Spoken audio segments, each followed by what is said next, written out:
ઘોઘા ખાતે ઘાયલ પશુ પક્ષીઓ માટે કરુણા અભિયાનનો અનોખો સેવા યજ્ઞ. ઉત્તરાયણ જેવા તહેવારો અને લોકોત્સવની ઉજવણી દરમિયાન અબોલ જીવોની ચિંતા કરી તેની સારવાર માવજતનું અંતર્ગત કરુણા અભિયાન હેઠળ સામાજિક વનીકરણ રેન્જ ઘોઘા અને સામાજિક વનીકરણ વિભાગ બોટાદ દ્વારા ખાસ કંટ્રોલ રૂમ કાર્યરત કરવામાં આવ્યો છે. ઉત્તરાયણ પર્વ દરમિયાન પતંગના દોરાથી પક્ષીઓને થતી ઈજાઓ મૃત્યુના બનાવ અટકાવવા માટે કરુણા અભિયાન 2024નું આયોજન કરાયું છે. ત્યારે ઘોઘા વન વિભાગ દ્વારા ઘોઘા ગામ ખાતે તાલુકાની મુખ્ય રેન્જ ફોરેસ્ટ કચેરી ખાતે કંટ્રોલ રૂમ શરૂ કરવામાં આવ્યો છે.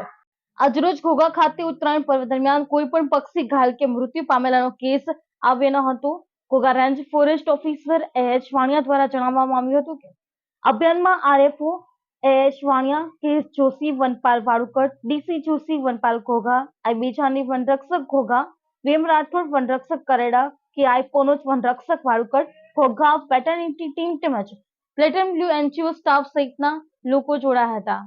બ્યુરો રિપોર્ટ નીતિન મેઘ, જી ન્યૂઝ, ઘોઘા.